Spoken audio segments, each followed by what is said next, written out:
Miscellaneous E-145 of 2025, Kennedy Kalombotole. Kindly allow me to just go straight into the issues.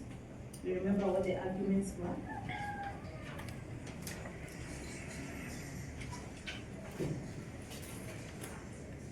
So, in essence, looking at section 36A, 4, 5, and 6 of the CPC, as well as article 49, 1G and H of the Constitution of Kenya, the accused person having been brought to court within 24 hours or at the first court appearance in accordance with the law is to be informed of his detention continuing or to be released on bond on reasonable conditions, unless there are compelling reasons not to be released. In circumstances where the state is seeking to have continued detention, I have been guided by the decision in Sudi Oscar Kipchumba versus Republic. This is in CCR number 208 of 2020. Honorable Justice Judge stated that in an application for continued detention, the state must satisfy a double test. The first being to persuade the court that they are acting in good faith and that the continued detention of the individual without a charge being preferred is inevitable due to the exceptional circumstances. Second is that the state is the least restrictive action is to take in balancing quadruple interests present in potential criminal trial, that is the rights of the arrested individual being and the issue of public interest, the security, public interest order and security, the needs to preserve the integrity of administration of justice, and the interest of victims of crime where appropriate. Differently put, that the state must demonstrate that there are compelling reasons to deny pre-charge bail while balancing the quadruple interest hearing. Having so guided, the issues that arise for determination are as follows. Has the state demonstrated that they are acting in absolute good faith in seeking the continued detention of the respondent? Has the state demonstrated that there are compelling reasons to deny pre-charge bail, that it is the least restrictive action it can take in balancing the quadruple interest already set out here under? If the answer to 2 is in the affirmative, where is the best place to place the respondent held, and for what the respondent, and for what period of time? Beginning with the first, I find that the state has demonstrated that they are acting in good faith given their submission that the respondent has no place of abode, that his true identity is in the process of being established, yet investigations have not been concluded, including recording of witness statements, extraction and processing of forensic evidence, undertaking mental assessment upon the accused person, as well as conducting of postmortem. In considering the reasons herein, one is able to understand the background of the application being made. Moving to the second issue, the state cited the safety of the accused person, that it would not be safe for him to be released at this point. The defense responded that this needs to be specifically proved, and which is something that had not been done. The state also cited the non-completion of investigations as the other reason to which the defense responded that this would not amount to a compelling reason. I agree with the defense on these 2 points, and in particular reference to the decisions which have been cited.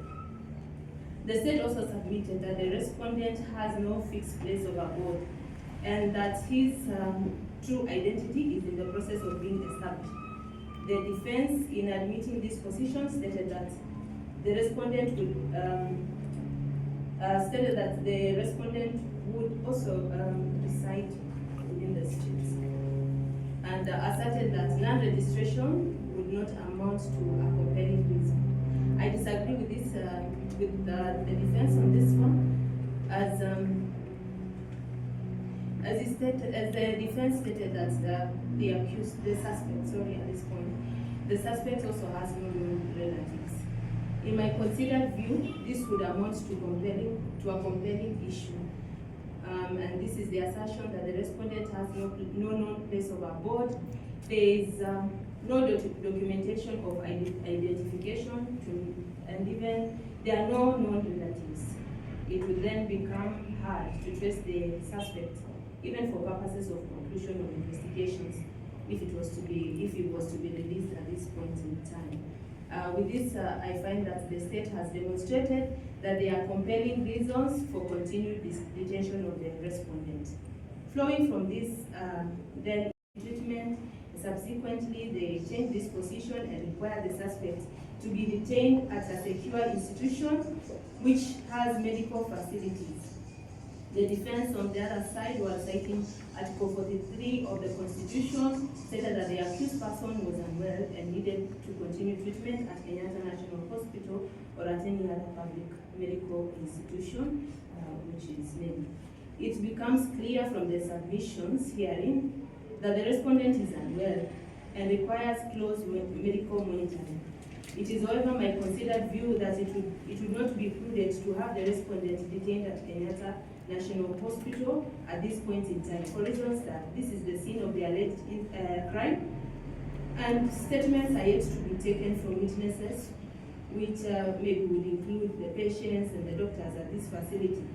There was also an assertion that there is another incident, there is another crime also being investigated, which has been linked to the accused person, as it will be seen from the supporting affidavit of the investigating officer on record. So this place may also not offer the necessary ambience for the respondent, mentally and emotionally, to receive treatment, because it will be taking him back to a place where he has been suspected. It may not be the best place for him. So in view hereof, I find that the best place to hold the respondent on a pre-charge detention would be a public hospital nearby.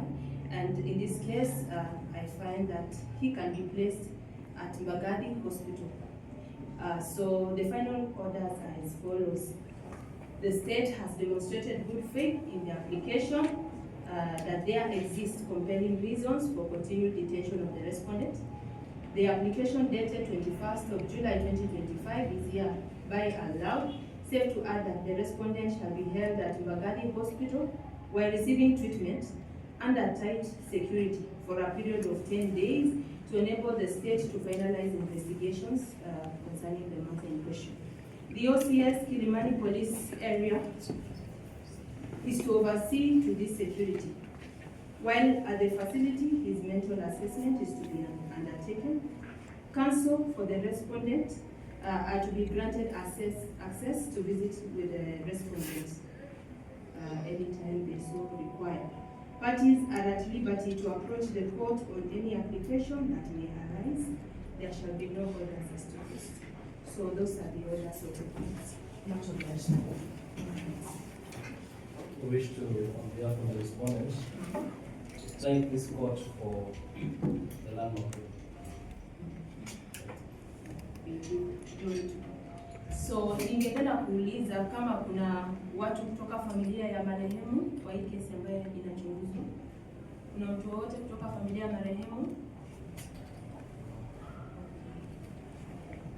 We just speak peace upon the hearts of the family members of the deceased and even everything. I'm not done. If you are leaving, just leave. I have another matter. Apologies.